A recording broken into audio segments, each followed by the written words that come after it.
Hello dear student, कैसे हैं आप सभी लोग। आशा करता हूँ सभी लोग अच्छे होंगे, मस्त होंगे, जबरदस्त होंगे। और ठीक है ना, इसी उम्मीद के साथ ही मैं अपना स्टार्ट करने जा रहा हूँ।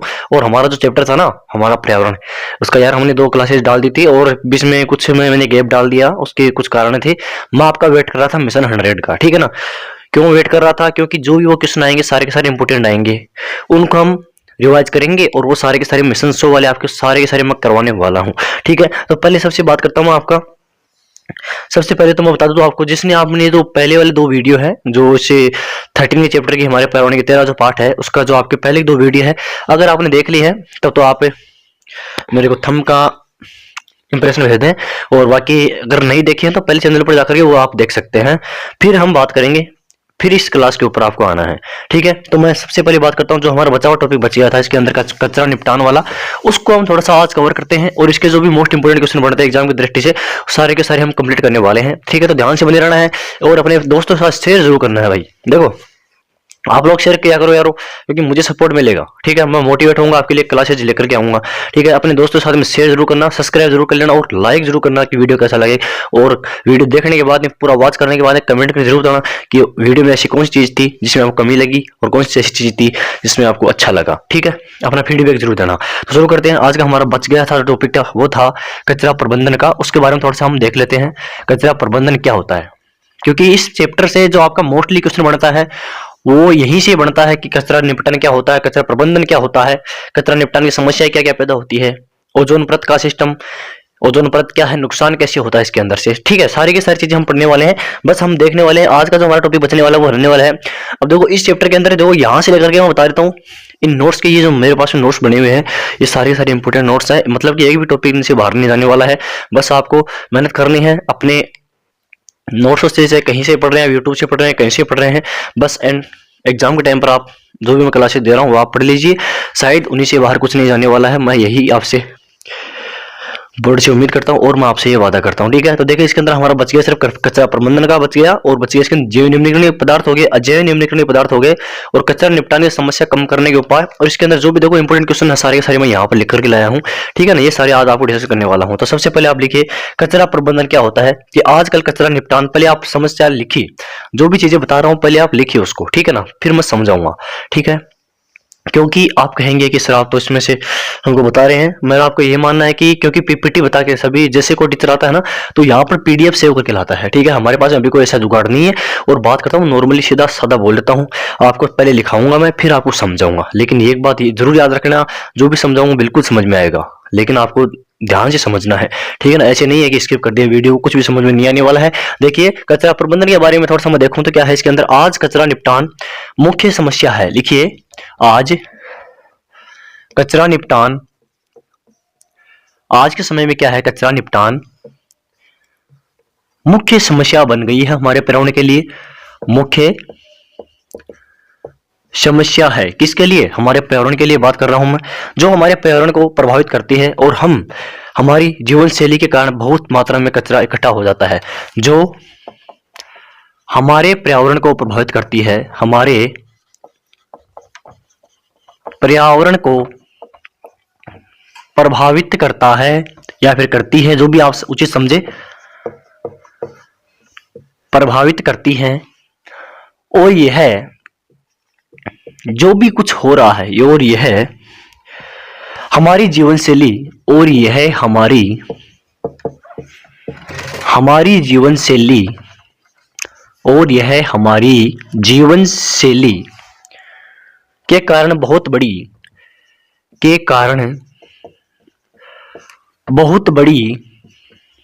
वर्तमान की एक समस्या है। बहुत बड़ी मात्रा में कचरा इकट्ठा करना, कचरा इकट्ठा करना, कचरा इकट्ठा करना सबसे बड़ी समस्या है, सबसे बड़ी वर्तमान की समस्या है, वर्तमान की समस्या है। ठीक है, अगला पॉइंट इसके अंदर देखिए, जैव निम्नीकरणीय और अजैव निम्नीकरणीय। इसके अंदर 2 पॉइंट आपको बताने वाला हूं मैं। जैव निम्नीकरणीय समझिए, जैव निम्नीकरणीय, और दूसरा पॉइंट जो आपका रह गया वो आपका है अजैव निम्नीकरणीय, अजैव निम्नीकरणीय। ठीक है, इसके बारे में मैंने आपको बहुत पहले ही बता चुका हूं मैं कि निम्नीकरणीय क्या होते हैं, अनिम्नीकरणीय क्या होते हैं, जैव क्या होते हैं, जैव घटक क्या होते हैं, उसके बारे में मैंने आपको बताया था। सबसे पहले इसको समझते हैं, फिर आगे हम बात करेंगे कि समस्या का निजात किस प्रकार से हम पाने वाले हैं। ठीक है, ध्यान से देखना है कि एक चीज समझते हैं, सब समझ में आएंगी। कचरा प्रबंधन क्या होता है, मैंने आपको बताया था एसएससीएफ 2005 के अकॉर्डिंग, जो भी आपको पिछले वाला जो वीडियो था उसके अंदर बताया था कि इसको 1987 तक या 85 तक सीमित रखा था। 1987 तक क्या रखा था, इसको सीमित रखा गया कि अब इसकी मात्रा में, अधिक मात्रा में जो आपका सीएफसी है उसका आपका निर्माण नहीं होगा, कोई भी कंपनी इसको नहीं बना सकती है, क्योंकि इससे क्या होता है, हमारे प्राणों को खतरा है, ओजोन को क्या है, खतरा है। ठीक है ना। तो देखिए हम बात करता हूं कचरा प्रबंधन क्या होता है। आज कचरा निपटान मुख्य समस्या बन गई है। क्या बन गई है, आज वर्तमान समय में आपको पता है कचरा निपटान जो समस्या है वो मुख्य समस्या बन गई है, कि जहां भी आप देखिए सिटी, शहर, गलिया में, गाँव में, सभी में देख लीजिए कचरे का निपटान नहीं हो पा रहा है। क्यों नहीं हो पा रहा है, क्योंकि एक तो आबादी बहुत ज्यादा बढ़ गई है। आबादी के ज्यादा बढ़ने से क्या हो गया, उनकी दैनिक आवश्यकताएं बढ़ गई, और दैनिक आवश्यकताओं के बढ़ने के साथ साथ जो भी उनके दैनिक जीवन में चीजें काम आती हैं उनको वो यूज कर लेते हैं और फिर वो फेंक देते हैं। फेंक देने के बाद में जो भी अपशिष्ट है, साग सब्जियों का हो गया, कोई भी चीजें बाजार से लाई हुई, पॉलीथीन हो गई, कागज हो गया, उनको क्या करते हैं, इकट्ठा करके फेंक देते हैं। अब यहाँ से क्या होता है, आजकल कचरे वाले गड्ढे चलते हैं, लेकिन उसका कोई सोल्यूशन नहीं है, वो भी एक जगह जाकर के इकट्ठा करते हैं। ठीक है ना, मतलब इसका कोई अभी रिसाइकिल भी नहीं हुआ है, कोई भी रिसाइकलिंग प्रोसेस इसकी चल नहीं रही है। ये सारा का सारा बिखेर देते हैं जाकर के या फिर जला देते हैं। जलाने से क्या होता है, हमारे पर्यावरण का वायु प्रदूषण हो जाता है। मतलब कि प्रभाव तो सिर्फ पर्यावरण को ही पड़ने वाला है, इसमें कोई ऐसा बात नहीं है। और जो कि जैसे पर्यावरण प्रभावित होगा तो मौसमी बीमारियां उत्पन्न होंगी, जो किसको प्रभावित करेगी, मनुष्य को, प्राणी जो भी है, जीवधारी हैं, उसको क्या करेंगी, प्रभावित करने वाले हैं। तो देखिए क्या होता है, कचरा प्रबंधन क्या होता है। आज कचरा निपटान मुख्य समस्या बन गई है, जो हमारे पर्यावरण को क्या करती है, प्रभावित करती है। और यह हमारी जीवन शैली के कारण ही बहुत बड़ी मात्रा में इकट्ठा कचरा करने से सबसे बड़ी वर्तमान की समस्या बन गई है। और हमारी जीवन शैली के कारण जो भी हम कचरा इकट्ठा कर रहे हैं उसी के कारण जो ये समस्या बनी है, सबसे बड़ी वर्तमान की समस्या बन गई है। सबसे पहले बात मैं करूं इसके अंदर जैव निम्नीकरण क्या होता है और अजैव निम्नीकरण क्या होता है। जैव निम्नीकरण क्या होता है, जिसके अंदर जैविक घटक पाए जाते हैं जिनका क्या न हो, अपघटन न हो, जिनका अपघटन होता है। अब जैविक घटक की बात मैं करूं, जैविक घटक, अब जैविक घटक मैंने क्या बताया, जिसके अंदर क्या होता है, जीवित अंश होता है। क्या होता है, जीवित अंश होता है। क्या होता है, जीवित अंश होता है। तो जीवित अंश होगा जिनके अंदर आपका वायु होगी, प्राण होंगे। ठीक है ना, सजीवों की तरह क्रियाएं करेंगे। मतलब कि जीवित जिनके अंश होगा वो अपना काम करेंगे भाई, अपनी प्रक्रिया, दैनिक प्रक्रिया करेंगे, खाना पीना बनाएंगे, खाएंगे, ठीक है, एनर्जी ग्रहण करेंगे, फिर अपना जीवन यापन करेंगे। और इसी प्रक्रिया के दौरान क्या होगा, आगे चलकर उनका क्या होगा, मृत्यु भी होगी। मतलब इनका स्थानांतरण भी होगा। जैसे उनकी मृत्यु होगी तो उनको दबा दिया जाता है। और क्या होता है, सूक्ष्म जीवों के द्वारा इनका अपघटन कर दिया जाता है। अपघटन आप समझते होंगे, इनको छोटे छोटे भागों में विभाजित करके मिट्टी में मिला दिया जाता है। और इनसे सूक्ष्म जीव जो भी होते हैं वो क्या करते हैं, एनर्जी प्राप्त करते हैं।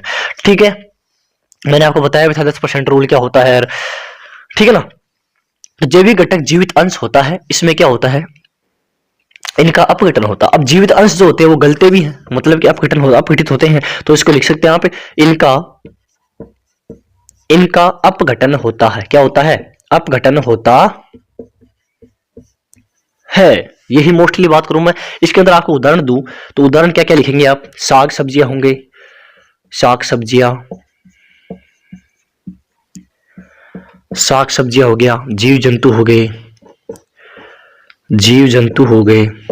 इसके अंदर आपकी पॉलीथीन नहीं आने वाली है। साग सब्जियां हो गई, यहाँ पर जूट हो गया, कागज हो गया, बहुत सारी चीजें होंगी इसके अंदर। कागज हो गया, आपका जूट हो गया। अब लेकिन मैं मोस्टली सेकंड पॉइंट जो आपका वो उस पर बात करूं मैं, क्या है, अजैव निम्नीकरण। अजैव निम्नीकरण की बात मैं करूं, जैव निम्नीकरण आपको जस्ट उल्टा करना है। अजैव निम्नीकरण क्या हो जाएगा, जैव निम्नीकरण का जस्ट उल्टा करना है। जैविक घटक मैंने क्या बताया था, जिसके अंदर जीवित अंश होता है। अब अजैविक घटक के अंदर मैं क्या कर दूंगा, इसको बोल दूंगा मैं अजैविक घटक। भाई जैव निम्नीकरण प्रोसेस कब होगी, जिसमें घटक होंगे, तो इसमें कौन से घटक होंगे, अजैविक घटक होंगे। क्या होंगे, अजैविक घटक होंगे। अब अजैविक घटक की बात मैं करूं तो क्या होते हैं, इसके अंदर क्या नहीं पाया जाता, जीवित अंश नहीं पाया जाता। क्या लिखेंगे, जीवित अंश नहीं पाया जाता है। लिख लो, जीवित अंश नहीं पाया जाता है। अब बात करूं मैं अर्थात, अब जीवित अंश जिनमें नहीं होगा तो क्या उनका अपघटन होगा, क्या उसको सूक्ष्म जीव ग्रहण करेंगे, क्या नहीं करेंगे। तो क्या लिखेंगे, इनका अपघटन नहीं होता है। मोस्टली सेकंड पॉइंट क्या लिखेंगे आपका, इनका अपघटन नहीं होता है। क्या लिखेंगे? इनका अपघटन नहीं होता है। ठीक है, उदाहरण की इसकी बात मैं करूं, उदाहरण में आपका हो गया पीवीसी हो गया, पॉलीथीन हो गया, ठीक है, और अन्य सारी चीजें जो भी हो गई आपकी, पॉलीथीन हो गया, धातु हो गई, प्लास्टिक हो गई, ठीक है ना, ये सारी इसके अंदर आ जाएंगी। अब मैं समझा देता हूं आपको थोड़ा सा आगे इसके अंदर है निपटान की समस्या कम करने के उपाय। ठीक है ना, अब देखो यहां तक मैंने समझा दिया आपको, एक बार फिर से रिवाइज कर देता हूं ताकि आपको कोई दिक्कत ना हो, क्योंकि यहां से एक क्वेश्चन बनता है एग्जाम के अंदर। ये जो आपका ये है ना, साग सब्जियां, जीव जंतु, कागज, ये सभी किस प्रकार की विक्रियाएं हैं, तो ये उष्मा शोषी है या फिर उष्मा छेपी है, ये सभी सारी बताऊंगा मैं आगे जाकर के। बहुत इंपॉर्टेंट चीजें हैं, यही की जो आपका टॉपिक है ये आपका पहले पार्ट, पहले चैप्टर के अंदर भी रिलेट करता है। ठीक है, तो देखिए, कागज प्रबंधन आज की मुख्य समस्या बन गई है जो हमारे पर्यावरण को प्रभावित करती है। यह है हमारी आज वर्तमान समय की, जैसे हम अपनी दैनिक आवश्यकताओं के अनुसार कचरा इकट्ठा कर रहे हैं, वैसे वैसे समस्या समस्या जो आपकी बढ़ती जा रही है। ठीक है, और ये जो मोस्टली दो फैक्टर पर निर्भर करती हैं, डिपेंड करती है। कौन से आपके, एक तो आपका हो गया अजैविक घटक, एक हो गया जैविक घटक। पहले बात करता हूं मैं जैविक घटक की। जैविक घटक की बात मैं करूं तो उसके अंदर क्या होता है, जिसके अंदर जीवित अंश हो, और जीवित अंश जो होगा तो उनका क्या होगा, अपघटन होगा। और इसी को मैं ले जाऊंगा किसके अंदर, जैव निम्नीकरणीय में। निम्नीकरणीय का मतलब होता है इसको अपघटित करके मिट्टी के रूप में कन्वर्ट करना, बदल देना। ठीक है, निम्नीकरणीय याद रख लेना। जैविक निम्नीकरणीय मतलब क्या होता है, इसके अंदर जैव घटक होंगे, जैविक घटक होंगे, और उनका क्या होगा, सूक्ष्म जीव अपघटन करके मिट्टी में बदल देंगे। ठीक है ना, तो ऐसी प्रोसेस, ऐसी क्रिया क्या कहलाती है, जैव निम्नीकरणीय कहलाती है। और उसी बात, सेकंड बात करूं मैं करूं तो वो हो जाएगा आपका अजैविक घटक। अजैविक घटक क्या होता है, इसके अंदर अजैविक मतलब कि अजैविक घटक पाए जाते हैं। तो अजैविक घटक जिनका निम्नीकरणीय नहीं होता, निम्नीकरण नहीं होता, निम्नीकरण नहीं होने का मतलब क्या है, अपघटन नहीं होता है, क्योंकि इसमें क्या नहीं होता, जीवित अंश नहीं होता है। और जीवित अंश जिसमें नहीं होगा, क्या उसमें जीव लगेंगे, उनसे क्या एनर्जी मिलेगी। प्लास्टिक से कोई एनर्जी मिलती है क्या, नहीं मिलती है। ठीक है, धातु से कोई एनर्जी मिलती है, नहीं मिलती है जीवों को। ठीक है ना, क्योंकि वो खा ही नहीं सकते, उसको ग्रहण नहीं कर सकते हैं। एनर्जी उसी से मिलती है जिसको हम क्या कर सकते हैं, जीव जंतु, जो प्रत्येक जीवधारी है वो क्या कर सकता है, ग्रहण कर सकता है। ठीक है, तो अजैविक क्या हो जाएगा, जिसके अंदर जैविक अंश नहीं होता है और जिनका अपघटन नहीं होता, और जिनका अपघटन नहीं होता वो शामिल होते हैं आपके अजैव निम्नीकरणीय के अंदर। ठीक है, तो ये आपको समझ में आ गया, आई होप अच्छे से समझ में आया होगा। मैंने तो अपनी अच्छी पूरी सी तरीके से जो भी मेरा समझाना था उसको सारा समझा दिया। अब आगे हम बात करेंगे किसके अंदर, कचरा निपटाने जो समस्या है उससे हम किस प्रकार से निजात पा सकते हैं और किस क्या क्या इसके उपाय हैं। ठीक है ना, वो समझेंगे आगे। देखिए, अब देखिए इसके अंदर थोड़ा सा मैं समझ आऊंगा क्योंकि आपकी जो लाइट है वो चली गई है। देखिए, अब बात करूंगा मैं कचरा निपटान की समस्या कम करने के उपाय। अब कचरा निपटान समस्या कम करने के उपाय कौन से होते हैं, देखिए, हमें जैव अजैव निम्नीकरणीय कचरे को अलग अलग कर लेना चाहिए। दूसरा है अजैव निम्नीकरणीय को पुनः चक्रण के लिए कारखानों में भेज देना चाहिए। दूसरा पॉइंट है इसके अंदर, जैव निम्नीकरणीय पदार्थों का उपयोग खाद बनाने में किया जाना चाहिए ताकि पौधों को उच्च कोटि की खाद मिल सके। ठीक है, अब समझाऊं मैं थोड़ा सा आपको।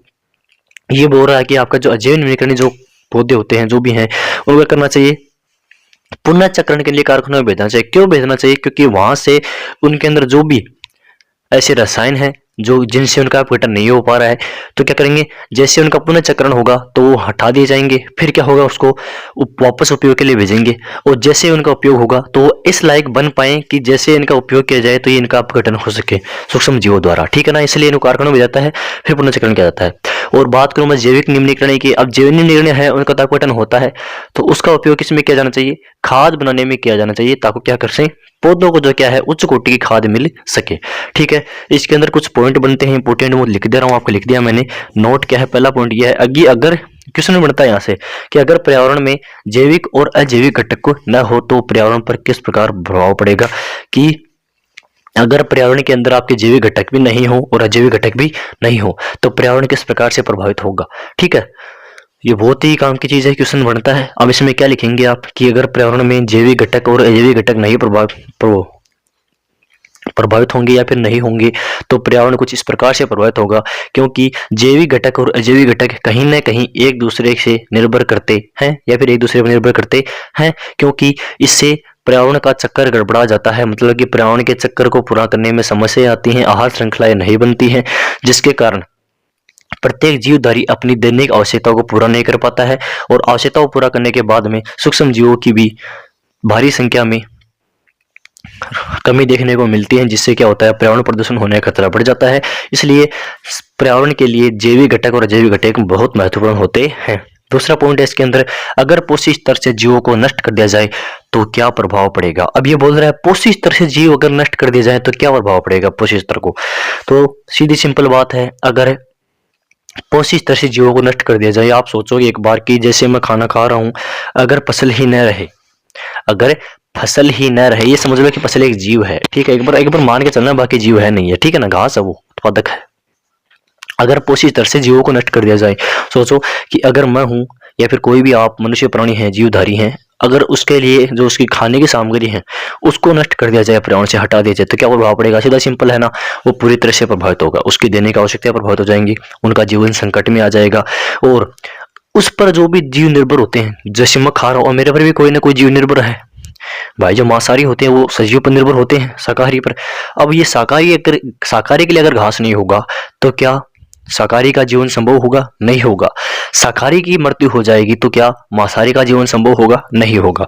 यही कारण है कि अगर पोषी स्तर में जीव नष्ट कर दिया जाए तो पोषी स्तर पर बहुत बड़ा प्रभाव पड़ने वाला है, और प्रभाव पड़ने के कारण उनकी जो श्रृंखलाएं हैं वो गड़बड़ा जाती हैं, और श्रृंखला सबसे ज्यादा प्रभावित होती है, जिसे आप वो क्या बोलते थे, खाद्य श्रृंखला या आहार श्रृंखला बोलते थे। तो इसमें क्या लिखेंगे आप, अगर पोषी स्तर से जीवों को हटा लिया जाए तो सबसे बड़ा प्रभाव पोषी स्तर में जीवों की दैनिक जीवन यापन या फिर उनकी आहार श्रृंखला के या फिर दैनिक जीवन चक्र पर प्रभाव पड़ेगा, क्योंकि इनसे उनकी दैनिक आवश्यकता की पूर्ति नहीं हो पाएगी और उनका जीवन संभव नहीं हो पाएगा, जीवन नष्ट हो जाएगा। ठीक है, ये तो थे सारी की सारी पार्ट के टॉपिक इंपॉर्टेंट। अब बताता हूँ मैं थोड़ा सा आपको इंपॉर्टेंट क्वेश्चन कौन से हैं, उसको आप देखेंगे ध्यान से।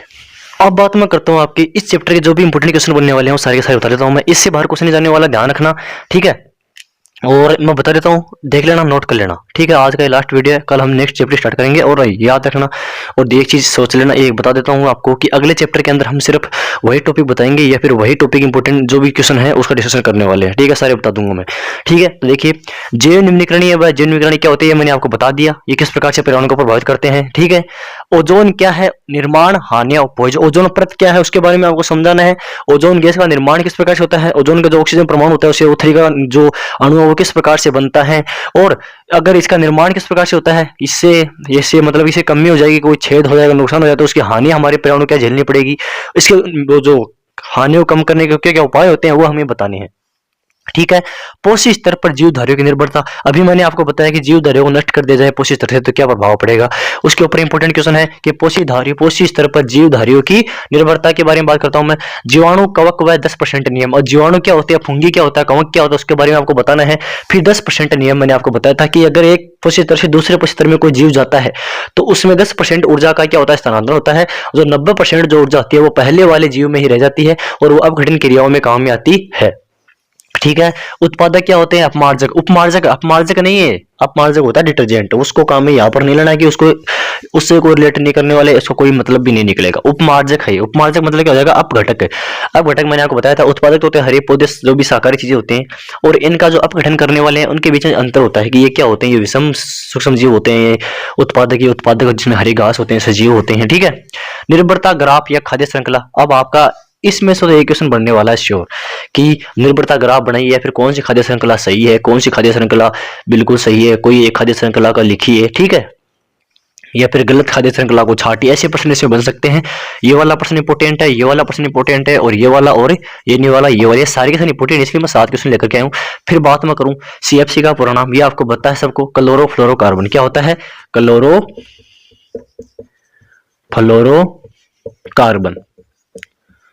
ठीक है, ये याद रख लेना। और ये याद रखना कि जो CFCS का उत्पादन कहां तक सीमित रखा गया, 1800 या फिर 1983 तक सीमित रखा गया, ठीक है ना। एक समिट हुई थी सभी मिलकर सभी देशों की, ठीक है ना, इसको ध्यान में रख लेना। तो ये है बच्चों सारा का सारा, ठीक है, इसको कर लेना आप।